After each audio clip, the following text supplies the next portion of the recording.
there's a famous letter that was written by the Alkabetz, of Shlomo Alkabetz. Shlomo Alkabetz was the composer of the Chadodi that we sing every Friday night. And it's very, very interesting that something so late became so much accepted by all communities. Sephardi, Ashkenazi, everyone says the Chadodi. It came in just a few hundred years ago. At the time of the Alkabetz lived at the same time as the Arizal, 1500s in Tzfas.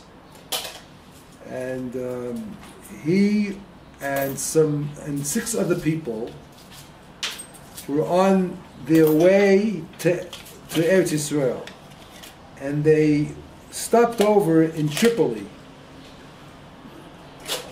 and they were there for Shavuos on their travel to Eretz Yisrael. And who was with them?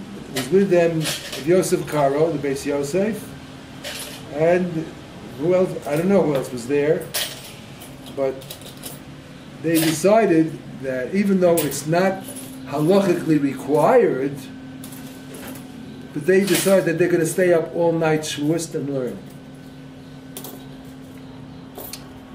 So this is an amazing. I have here the entire letter, but we don't have enough time to learn it inside. It's an amazing letter. He describes in detail exactly what happened.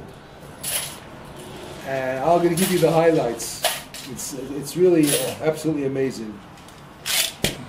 They had 7 people, and they made a group decision that they're going to all stay up that night and learn Torah. And normally, it's considered to be incorrect to learn Mishnayos on Leil Shavuos. I mean, it's better to learn Mishnayos than to go to sleep. But if you're going to learn, it should be something which is not so halachic. Mishnah is the Shulchan Aruch of the Shas. It's the, I would say, a concise conclusion of what the Gemaras are about, and it's very, very concise and unexplanative. That means to say, if you learn the Mishnah, you cannot paskin from Mishnayos, because the Mishnayos doesn't give you all the reasoning. So you have, with great chasadim, you have Perush of the Rambam on the Mishnayos. We have the Rabbeinu Avadia of Bartanura on the Mishnayos. Today you have the famous Kahati edition on Mishnayos. And this Kahati, he's also very, very interesting. He was a banker. Pinchas Kahati was a banker, and he used to work in the bank, and he finished working at 3 o'clock, and he came home, and he and his entire family, they spent 9 years going through the Mishnayos and all the Mefarshim, and they compiled a Perush which speaks to us in our language and makes it easier for people to learn. And it was a tremendous success. It was a lot of Mesiras Nefesh. Imagine a person who works all day long, 9 to 3 in a bank, comes home and his table is full of svarim. That's all you find on the table. No bank ledgers or all kinds of documents from the banks. The table, that's all he did. He and his entire family were devoted to making a Perush of Mishnayos that would be accessible to everyone in modern Hebrew. They did it. Anyway, so why Mishnayos is not supposed to be learned on Leil Tisha B'Av, Leil Shavuos, is because, as I said, the Mishnayos is very halachic, and it's sort of too external. On the Leil Shavuos, the night of Shavuos, we should try to get to the core, to the pnimius of the Torah. All the conceptual, philosophical, Kabbalistic areas that have to be tapped into, that's what we should be learning on Leil Shavuos. So Gemara would fit that. Of course, learning Zohar and all that also would fit that for sure. Or learning any of these svarim which deal with Kabbalistic or Hasidic concepts. That's also perfectly all right. But Mishnayos was considered to be, it's not for for this night. Not for this night. But today, since they do have these Perushim, so it's a little bit more lenient. Some say you could learn Mishnayos too. Any case, so what happened to them was an amazing thing. Rav Yosef Karo was a person who all year long was a very big Mishnah learner. The Gemara says, "L'olam havei ratz l'Mishnah," always do Mishnayos, and the Shloh was famous of saying that in his later years, most of his learning was in Mishnayos. Why Mishnayos? Because if you learn Mishnayos with the Mefarshim, you cover the essence, the most important parts of Shas. To go through all the Gemaras is very, very tedious, not so easy. Even if you go to a Daf Yomi Shir, you don't always, attend, you miss, and it's hard to keep up, and all the intricate little, Shakla V'Tarya. In Mishnayos, you have it concise, and you go through the Mishnayos, you have the basics of all of Shas under your belt. It's not so difficult to do. Not difficult to do at all. If you do only 3 Mishnayos a day, you can finish all of Shas in 3 years. 3 Mishnayos a day. And if you do more, it can go faster. It's not so difficult. Anyway, the Beis Yosef was a very big chassid of learning Mishnayos. So he had the schus, not only because of his learning, but because of his kedusha and who he was. The Malach of the Mishnah used to come to him to teach him Torah. He had a Magid.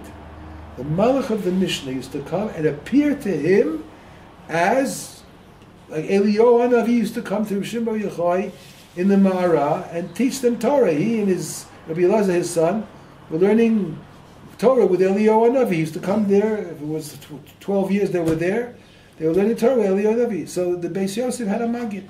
Another one who had a Magid, which was well known and documented, was the Ramchal, Moshe Chaim Luzzatto. And it's interestingly enough, there were a lot of people who were against him for a number of reasons. First of all, he was a genius, and at a very young age, he already began learning Kabbalistic writings. He did not have a beard. And as a young fellow, he was very, very, I would say, poetic, and he wrote also poems and all kinds of things. So people felt that then it was too close to the Shapsai Tzvi catastrophe that happened. And people were afraid, here we have another young fellow who's teaching Kabbalah. They started to outlaw him, and they wrote letters.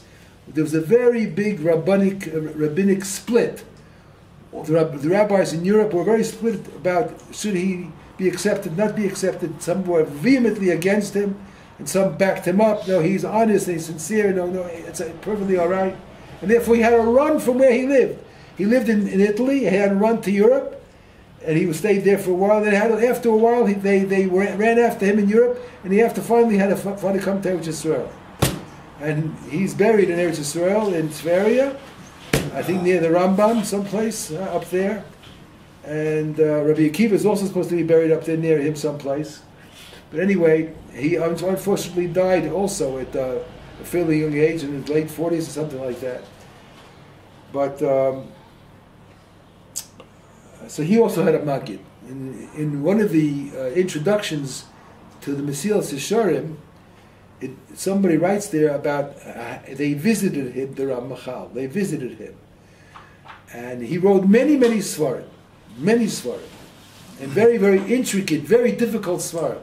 Just imagine somebody writing, many books about, I would say, space travel and physics and all these, high tech kinds of formulas and mathematics and all these things. It's not so easy to write such books. You have to be very, very meticulous and go over it.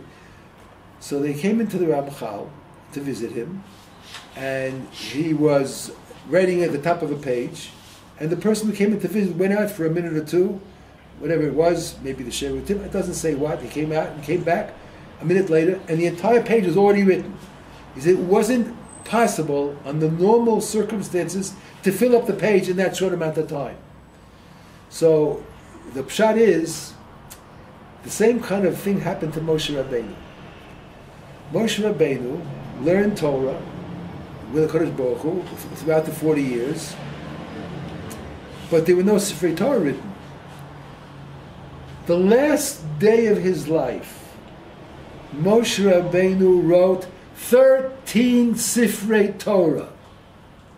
Now a Sefer, to write a Sefer Torah, takes at least a year. One Sefer Torah, to write a Sefer Torah. Now if he works full time, every single day, he can write a Sefer Torah in a year's time. Moshe Rabbeinu wrote 13 Sifrei Torah, one Sefer for each Shevet, and the 13th one for the Aron Kodesh. Now how can you do that in one day? It's only Benes. Obviously it's Benes. The same kind of a Nes that happened to the Ramchal. Somehow it was they mention a certain name of Kedusha, and it's like Kvitas Haderech, if you mention a certain name of a Malach, all of a sudden you're here, and then all of a sudden you're there. Time and space all of a sudden become batal. This is what happened to the Ramchal. When he was writing his Sefer, he had such a koach that he was able to write very, very quickly, and he didn't write stories. He was writing Kabbalistic Svarim, and these are very, very meticulous and very, very deep. But nevertheless, it was a special koach that he had. But I read about the Ramchal that he started already Kabbalistic, would say, behaviors when he was very, very young. So he wasn't the regular, type of a neshama. Some say he was the Gilgal of the Arizal, finishing off the Arizal's work that wasn't completed. He finished it up. In any case, so he had a Magid, and the Beis Yosef that we're talking about had a Magid. He has to have a Malach who come to learn with him. Which Malach did he have? The Malach which was in charge of the Mishnah. He's the one who came to the Beis Yosef and conversed with him and learned with him. He appeared also this night of Shavuos. The 7 people who got together in Tripoli, they said they're going to learn Torah, the Malach appeared to them. Now, it's described here, when this happened, the Malach came into the like a dibuk. He came into the Beis Yosef, and words came out of the Beis Yosef's mouth, but he wasn't talking those words. And everybody was awestruck. They all fell on their faces. They were afraid to lift their heads up. It was such a scary kind of a situation where here's the Beis Yosef, they know him, they're learning together, all of a sudden he's talking and he's not moving his lips, but sounds are coming out of his mouth. They all fell on their faces and they were afraid to lift up their face until the Malach said to them, stand up and praise Hashem, say Baruch Hashem Kavod Malchusol Li'olam Va'ed, because you have given kavod to me, who has been downtrodden. People don't learn Mishnayos enough, and I'm feeling very, very, very down and very lowly. And you have been mechabed me, and you're crowning me with the crown of Torah, and you're schus, and you're very beloved in Shamayim. You have no idea what you're doing. That was the first night of Shavuos. And he said to them, it's a pity that you don't have 10 people. You have 10. If you had 10 people, there's a greater revelation of the Shekhinah, Shuya B'nechem, you would be mamish, much, much higher than you are today. But all what you're doing today is also great. So the second night of Shavuos, they met 3 other fellas, and they had 10. And he came back to them a second time, and told them what was going on in Shemayim, all kinds of things. Anyway, so that is the cheshivas of learning Torah Leil Shavuos. Leil Shavuos that's what we're going to learn the Zohar, describing in more detail what happens. So it's a very important thing. Now, this is quite complicated for most Balabatim. Most Balabatim figures, well, I say, it's really not for me. It's not for me. It's for the yeshiva people, the Avrechim, who learn in Kollel. They stay up all night. I go to sleep, I get up, I go to shul. I'm a good Jew. I listen to Sarah Dibros, Megillas Rus. It's fine. So I've been doing that all the years. I'll do it this year also. There's always room for improvement. Always room for improvement.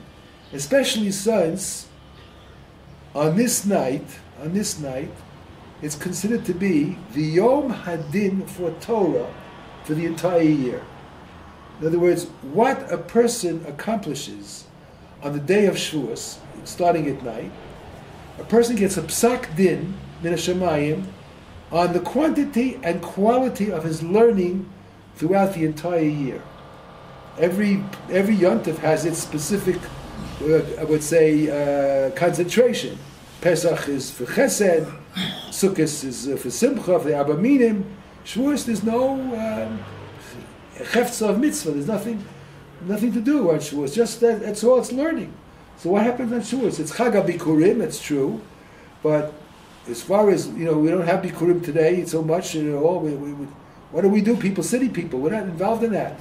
It's the Yom Hadin for Torah. The way your learning is going to proceed throughout the entire year is dependent on what you do the night of Shavuos. Therefore, it's very, very advisable to make every effort to maximize the night. Now, I got to tell you something very interesting.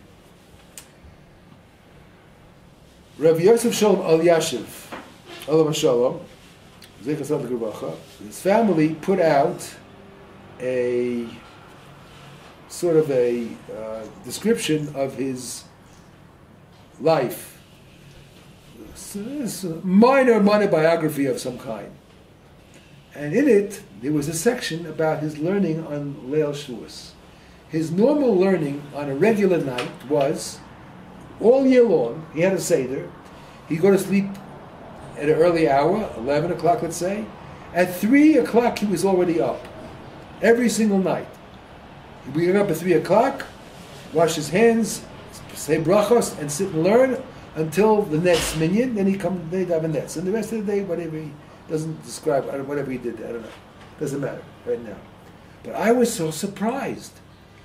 On Leil Shavuos, Rav Elyashiv, such a masmid who wakes up every single night, 2, 3 in the morning, on Leil Shavuos he's not going to be up all night, and he wasn't. I can't really explain it. I don't have to explain it. Rav Elyashiv was very well aware of the minig of Klal Yisrael, stay up, but he felt this is what he has to do, and remember, halachically is no chiyuv. Doesn't say in Shulchan Aruch that you must stay up. There's a minhag. The minhag to stay up. What's the reason for the minhag? What's the reason? Why do people stay up? So many think it's because we're trying to make up for our forefathers who went to sleep the night of Kabbalah Torah, and Moshe Rabbeinu had to wake them up in the morning. And that's sort of disrespectful. How can you go to sleep when you know you're going to receive the Torah from Hashem? How can you go to sleep that night? Mm-hmm. And they went to sleep. There's an explanation for it also, but how can you do such a thing? So we sort of are their children, their descendants, we're making up for it. So we stay up at night and we show that we are trying to correct that. All right. The Zohar that we learned says that's not the reason. That's not the real reason. Staying up at night makes us, let's call it, escorts to the Shekhinah. Escorts to the Shekhinah. I said I wouldn't need this blackboard. Can you set it up for?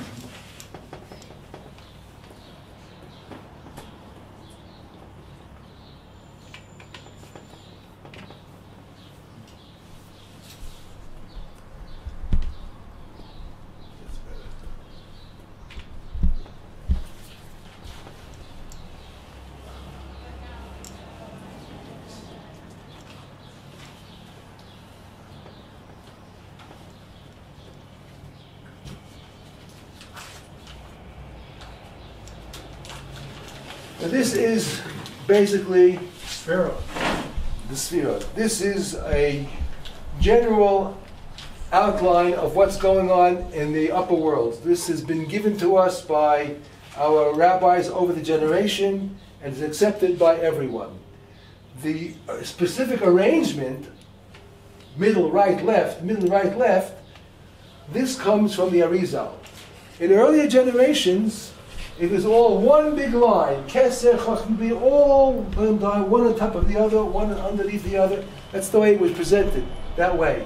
The Arizal came along in this way, and based on the pasuk in Eov, Mi Besari Echze Eloka, from my body I study my body and I can see God. Meaning to say, when Hashem says, Nasa Adam B'Tzalmeinu, we're going to make Adam in our form, the reason I gave it to us this is so we can understand.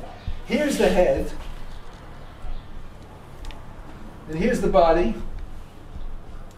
these 6, body, and Malchus is the wife, so to speak. So you have here the brains. The brains give through Das, they give the energy to the 6 spheros which run the world. And remember, there are 7 days of the week, so we have this and this. Each day has a sphera. Sunday, Monday, Tuesday, Wednesday, Thursday, Friday, Shabbos. Each day concentrates on that name of that sphera. That's the character of the day, the theme of the day. What's happening during this entire period of Sfiras HaOmer and leading up to Shavuos is that all of these things are getting the amount of energy that they need, and they're not complete. They're not complete. And where we're giving it all, we're trying to make Malchus here. This is where the Shekhinah resides, by the way. It's down here, and that's the closest. Where are we? We're all the way down here. That's where we are. And we're sort of escorting this. We're trying to get this to be joined with this. This comes down from above and gives the energy, and it causes a proper union between these two. So this is the Shekhinah, and what we're doing on Leil Shavuos is we are enabling this Malchus to be properly unified with these 7. We always say this in the Siddur all the time. L'shem yichud kutche berichu ishchinte. Kutche berichu refers to this. Kutche berichu. That's it. That is a abbreviation. Shchinte is this. This is Shchinte. We always want to have these unified. Just derech agav, the Dor HaPalga, the age of the Tower of Babel, they come along and said, you know, let's make a separation between this one and that one. We don't have to have all this on top. That is basically rebellion against God's system. And therefore I said, you can't mess around with me, Hashem said. It didn't work. They went so far, and they tried to do that. It wasn't just building a tower and climbing up in the tower and throwing spears or arrows at God. It was all very, very, very intellectual. They're trying to make a separation. We're going to work only with this. We don't need all that. Well, okay, that's what Hashem said. It doesn't work. I'm not going to let it happen. Anyway, so what we're trying to do is make all of this perfect. And this is on the Leil Shavuos, is what we're doing. So when we go and learn and go to the mikveh, go to the mikveh, we are escorting the Shekhinah, the Malka, to the mikveh to purify herself so that she can possibly unite in a proper way with Kodesh B'richo. So you have here a word, Kodesh B'richo. Oh, Kodesh Baruch Hu. What's Kodesh Baruch Hu? That's God. Kodesh Baruch Hu is God. In truth, it refers to only this section. It's this section of the Spheros. This is called Kodesh B'richo. It's a section of 6 Spheros. 1, 2, 3, 4, 5, 6. And this is Shkinte. Kodesh B'richo Shkinte. We're always trying to make this union complete. It cannot be complete because of the Chet Avodah Rishon and all the Averos that we're doing all the time. This is a problem. It doesn't allow this union to be complete. And we're trying to make that complete. So this is what we're doing on Leil Shavuos. Trying to make that complete. So anyway, now you have an idea of what's happening. So we're doing a very great thing on Leil Shavuos by staying up and going to the mikveh. It's like the Kala going to the mikveh before she has to meet with the chassan the next day. That's these spheros. And the chassan also has to go to the mikveh because he has to prepare for the meeting with the Kala. So it's not only the Kala goes to the mikveh, the chassan also should go to the mikveh. That's b'kitzur what's happening. Even though you don't know about it, you don't see it, but this is what's going on. This is what we're taught in our Svarim, our Kedoshim, and this is what we're learning in the Zohar about, which we've been doing until now. We'll see a little bit more of it as we go on. So everybody have any questions about this? Yeah, go ahead. We're talking a lot about Malchut now. So is it possible to interpret that Malchut, which is receiving everything, a compilation of all that precedes it, and we're getting ready to receive Torah, and then Malchut transforms into a giver to give Torah back Well, to creation?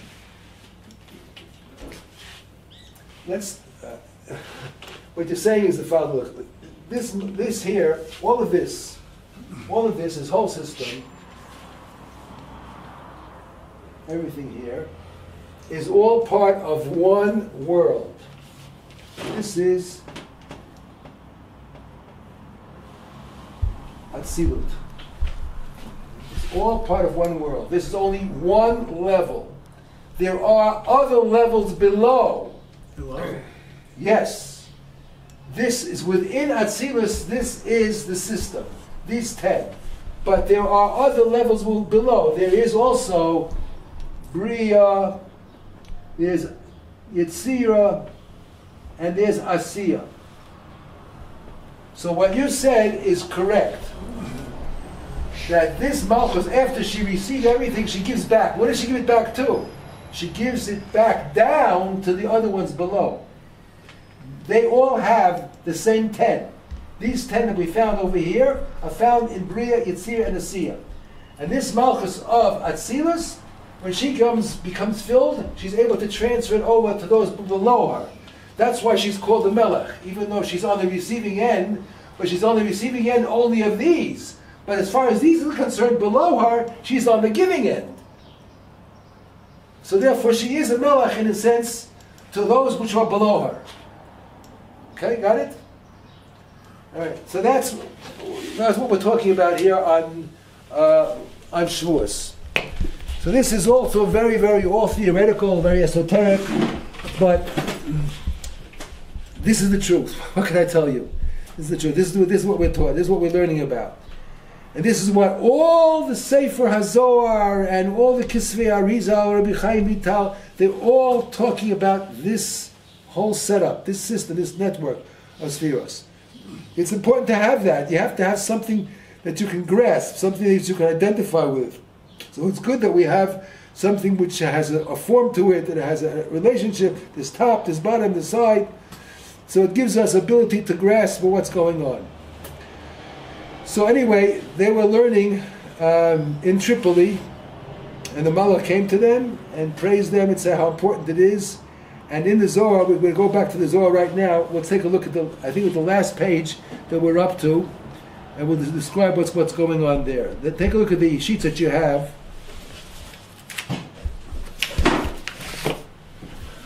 I think it's the last sheet.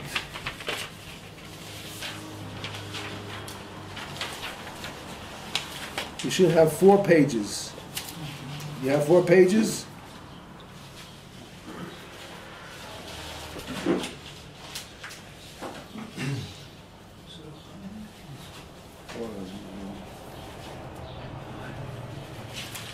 Let's take the 3rd page. The 3rd page. Go to the 3rd page.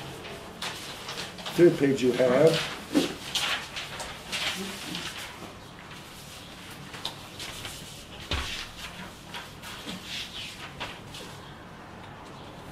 Next to the bottom. On this page that you have here, it says that Tzadik Ches on the side. Take a look at the last 2 lines on the bottom. Last 2 lines on the bottom, Tzadik Ches on the right side. Do you have that? Okay. There it says, look at the last 2 lines, My Avdis Imei Kol Hahu Laila. What is, remember, this is Kutzibrichu, this is the Chassan. Malchus is the Kala, correct? We are escorting the Kala, we are preparing her. How do we do that? How do we prepare her? You know how we prepare her? When we say at night, Tikkun Leil Shavuos. All the shuls on Leil Shavuos have a sefer called Tikkun Leil Shavuos, which is excerpts of Tanakh. And by saying those excerpts of Tanakh, you are preparing the Shekhinah for the eventual union with Kodesh B'richa, with the Chassan. And who's in charge of this whole thing? Who's in charge of this whole thing? Is this person up here on top. That's called Malka. That's called the Bina, the Ima. She's the mother. She's the mother who's in charge of the entire night's proceedings.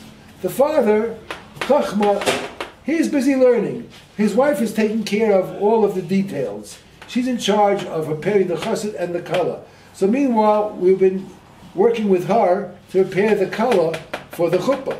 The chuppah is going to be at what time? When is the chuppah going to be? The chuppah is going to be at the time of Aseret Hadibros, the next morning. That's when the chuppah is. So we're preparing the Shekhinah for that. And she's giving us energy, giving her energy. And what happens afterwards? Look what it says there in the Sefer. My avdas ime kol hahulayla. What is the mother doing all that night? So it says there, Olis lebei genizaha. She goes into the geniza. Afikas atara ilah.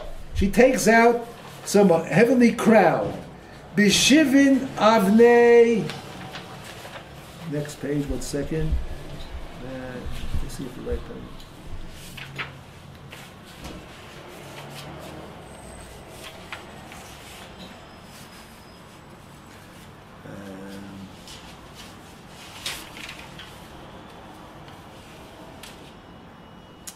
You all have the next page?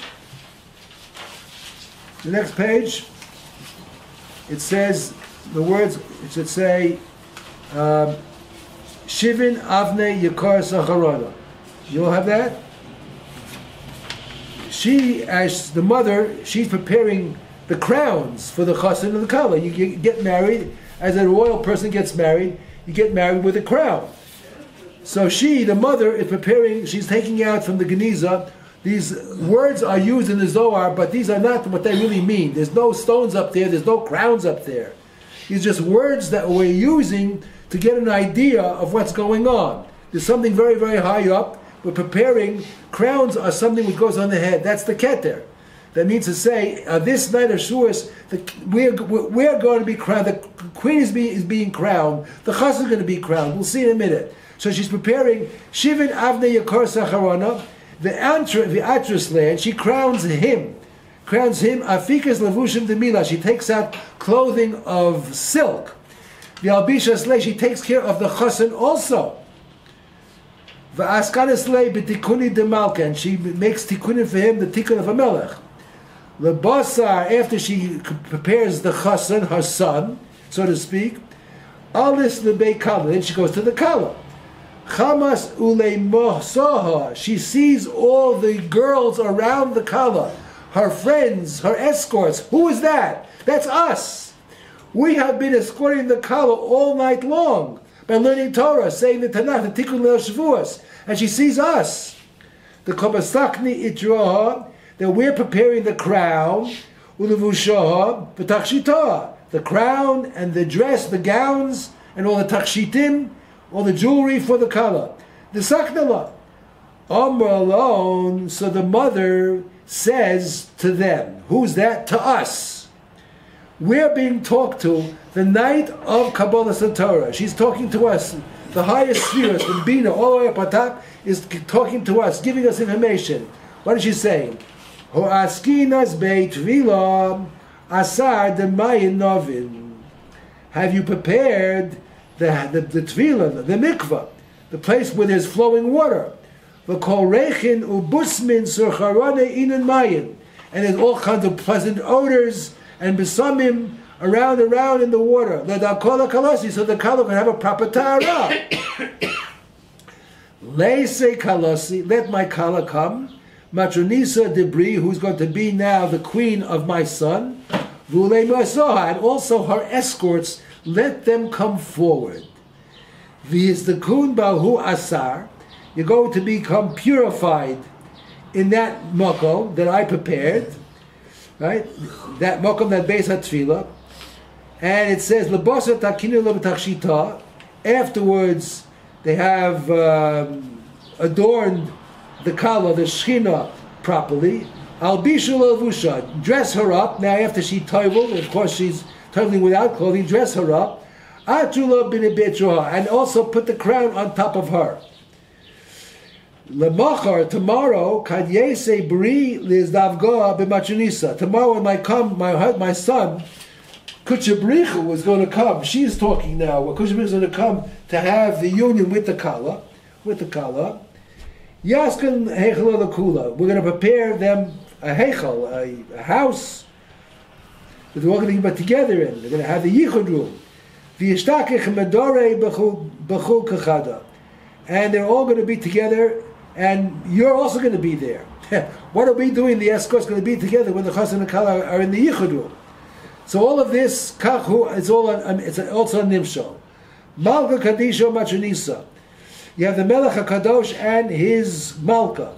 Where they're all going to have a union on Chag HaShavuos. The Chavraya Kai Gavna. Also the Chaverim, which are Oiskin Torah, also are going to be in the same boat. The Ima Ilah min the Mizrachas Kula. And you have Ima Ilah Bina, who is in charge of it all, and she's making all the tikkunim. She's in charge of it all. Ishtakach the Malka Ilah Umachunisa v'Chavraya Midorei Kechada. So they're all together under the chuppah, let's call it that way. They're all under the chuppah together, all the escorts of the kala, the chassan, and the kala there to do. So you have the Melech Elyon and the Malka and the Chaverim, v'lo misbarshin. And they're not going to be separated. They're going to all stay together. And it says, boy, Hashem, mi agur bo halecha, holech tamim v'oil tzedek, manu pearl tzedek. Who's that? Who's the pearl tzedek? The ones who are preparing the kala. That means us.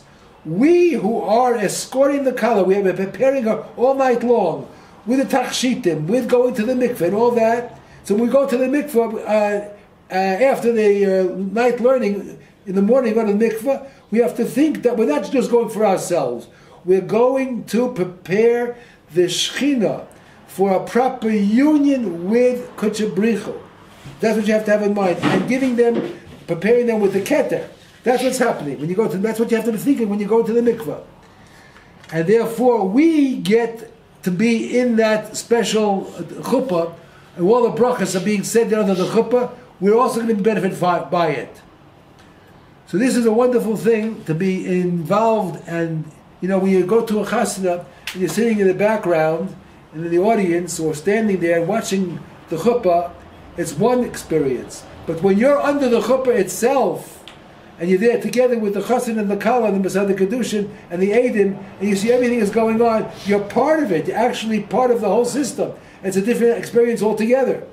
That's what's happening on Leil Shavuos. We become part of the experience, part of the union between the chassan and the kala, between Kuchabrichu and Shchintei, who are being dressed, who are being purified, who are being crowned. And we're part of it because we're under the chuppah with them. So it says at the end, Amar B'chia, Il male lo zachina ba'alma el mishma milin elu, had I not been born in the world to hear only these words, that would be enough for me. In other words, without this revelation, a person does not understand what's happening on Leil Shavuos. He has no idea. Zakor chul keho. It's a big schus. Anyone who has a chelik in this, the inin the mishnad lebediraisa, for those people who are learning Torah, Leil Shavuos, v'yadin orchei de malcha kadisha, and they know what's happening in Shamayim because of their learning. A tremendous schus to understand the depth of really what's going on Leil Shavuos. Most people do not. You just figure we're making up for the fact of our ancestors who went to sleep, so we're doing better. We're making a tikkun. It's much, much deeper than that. We are involved in the actual process of everything at all sphere long we were building up to, trying to get the Shechina to have a union, a proper union with Kuchabrichu. That's what we're doing. And this is the maximum time. This is the chasna. This is the chuppah. The night is going on. It's going on, and these words that you're using that we're describing words that we can use to identify with it. but really it's going on the spiritual level, and up there's no chuppah, there's no tachshitim, there's nothing. These are all words that which we're using to describe that. So it says, had I not heard anything else in the world when I was born, Rabbi Chia, except for this would have been sufficient. So Koachol came the Ilan Mishnah the Beiraisa, V'yodin Orchei the Malka Kadisha, the Reusin Ilahon Beiraisa. It means they have a tremendous ratzon and a will to be part of it. Alay uksiv, kivi chashak v'afalteu uksiv, achalseu v'chamdeu. Here you have a pasuk in the Torah that says that Kadosh Baruch Hu will have a great cheshek for you, and He will save you from all kinds of unpleasantness in your entire life and get a lot of kavod. Besides that, we learned earlier that there's a special bris. The pasuk that we say in Uval Etzion all the time, that pasuk is also said over here, and it says there that, let's see the lashon. If you want to take a look at it again, it's good to see it so you remember for yourself. And it's a tremendous chizuk for oneself and for one's children. A person who has problems with their children, and they want to make sure that their children don't go off onto the wrong path, or if they're on the wrong path, they come back. So it says here, what's the lashon? Let's say again.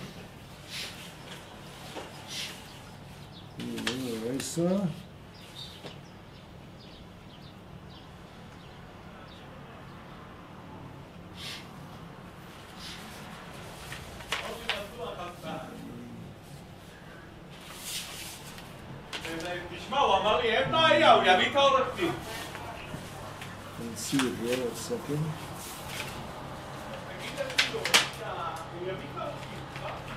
Anyway, it's the pasuk that we say in Uval Etzion, and Izos Brisi. That pasuk that we say, that's a guarantee that Hashem makes a bris with us and our descendants, generation after generation. Says that was the real reason that people stayed up. Not because of making up for our ancestors, they went to sleep. They knew very well what they were doing. But for this reason, here it is. It's mentioned on page Sadiches, that page. And Izos Brisi Yosam Amar Hashem Ruchi Asher Alecha Udvar Asher Samta Beficha Lo Yimush Mipicha Mizaracha Mizaracha Miatov Vedolam. So there's a special bris that's made for anyone who takes part in this process. It's not only for himself, it's for his children, grandchildren, great-grandchildren, for all generations. So it's very, very important for a person to think not only of himself. He has to remember, staying up with the Mesiras Nefesh, sacrificing the sleep. Do everything one person can to do it, and if you have to go to sleep before davening, so go to sleep before davening, like the Chassidim do. They stay up until 3 or 4 in the morning, then they go to sleep for 3 hours, they get up later and they daven at 8 o'clock. That's fine, but the ikar is to make a very important hachana. So you have a special covenant that Kadosh Baruch Hu makes with you and all your descendants, that you'll have some kind of a covenant that will keep you together from falling off or going off the track. So it's very, very much kedai. All right, that's it, Rabbi Seth, for today. I hope we have a proper preparation and we have enough inspiration to actually stay up. And I would say what I do is after I finish the meal, Leil Shavuos, I drink a good strong coffee. So it's the caffeine. I need help. I need help. So I drink a good strong coffee to make sure I won't, fall asleep. Rabbi,